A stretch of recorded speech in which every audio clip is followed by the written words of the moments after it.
Sektor publik adalah jantung dari pelayanan masyarakat. Sektor publik ada untuk memenuhi kebutuhan bersama. Perkenalkan, saya Felicia Augustina Natania Pakpahan, siap memaparkan informasi mengenai sektor publik. Apa itu sektor publik? Sektor publik mengacu pada layanan jasa dan barang untuk kepentingan umum dan dibiayai melalui pajak atau pendapatan negara lain yang diatur dengan hukum. Sektor publik mencakup bidang kesehatan, pendidikan, keamanan, hingga transportasi. Karena areanya yang sangat luas, maka penyelenggaraannya sering diserahkan ke pasar, namun tetap diawasi pemerintah dengan sejumlah regulasi. Pada mulanya, sektor publik ini muncul karena ada kebutuhan masyarakat secara bersama terhadap barang atau layanan tertentu.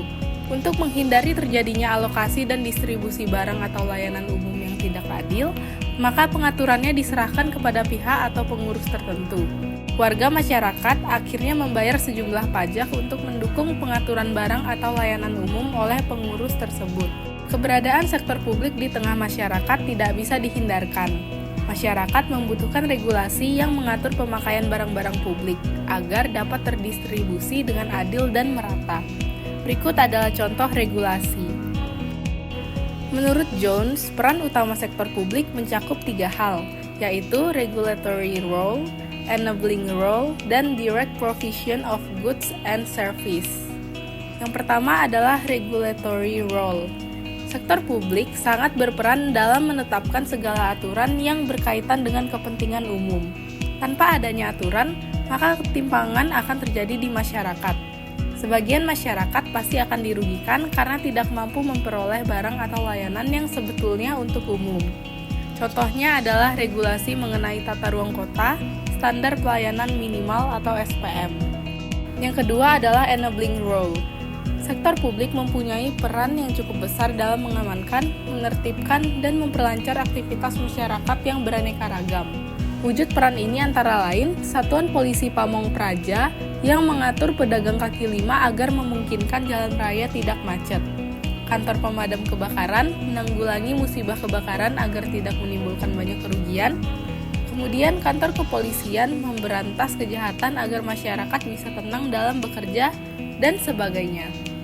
Yang ketiga, direct provisions of goods and service. Sektor publik berperan dalam mengatur kegiatan produksi dan penjualan barang atau jasa public goods dan quasi-public goods, meskipun sudah diprivatisasi atau dikelola oleh swasta. Peran sektor publik dalam hal ini adalah ikut serta mengendalikan dan mengawasi dengan sejumlah regulasi yang tidak merugikan publik. Dalam perkembangannya, sektor publik mengalami perubahan sehingga sering menjadi bias dengan sektor privat. Salah satu cara yang bisa membantu membedakan area sektor publik dan swasta adalah dengan berpedoman pada kategorisasi tipe barang atau pelayanan, yaitu pure public goods, quasi-public goods, quasi-private goods, dan pure private goods. Yang pertama adalah pure public goods atau barang publik. Pure public goods adalah barang atau jasa kebutuhan masyarakat yang manfaatnya dinikmati oleh seluruh masyarakat secara bersama-sama. Pure public goods harus disediakan dalam jumlah dan kualitas yang sama terhadap seluruh anggota masyarakat. 4 ciri utama pure public goods yaitu non-rivalry in consumption. Yang kedua, non-eksklusif. Yang ketiga, low excludability. Yang keempat, low competitive. Contoh dari pure public goods adalah jalan raya. Banyaknya pengguna jalan raya tidak akan mengurangi manfaat jalan raya bagi pengguna lain. Selain itu, semua pengguna berhak untuk menggunakan jalan raya tanpa halangan dari pihak lain. Pure public goods ini dibiayai oleh sektor publik atau APBN. Yang kedua adalah quasi-public goods. Cirinya yang pertama adalah rivalry, yang kedua kompetitif, dan yang ketiga non-excludable. Contoh dari quasi-public goods adalah pelayanan kesehatan, pendidikan, pengendalian pencemaran, dan ekstraksi air tanah. Quasi-public goods dibiayai oleh sektor publik atau APBN. Yang ketiga adalah quasi-private goods, atau istilah lainnya adalah toll goods, adalah barang atau jasa kebutuhan masyarakat yang manfaatnya hanya dinikmati secara individual oleh yang membelinya, walaupun sebetulnya barang atau jasa tersebut dapat dinikmati oleh semua masyarakat. Setiap konsumen yang menggunakannya harus membayar. Quasi-private goods bersifat excludable, tetapi daya saingannya rendah. Biaya untuk pengadaan barang atau layanan ini cukup besar besar sehingga tidak banyak memicu produsen berkompetisi. Contoh dari quasi-private goods antara lain pelayanan jalan tol, jaringan telepon, listrik, fasilitas rekreasi, dan lainnya. Quasi-private goods dibiayai publik dan swasta. Yang keempat adalah pure private goods.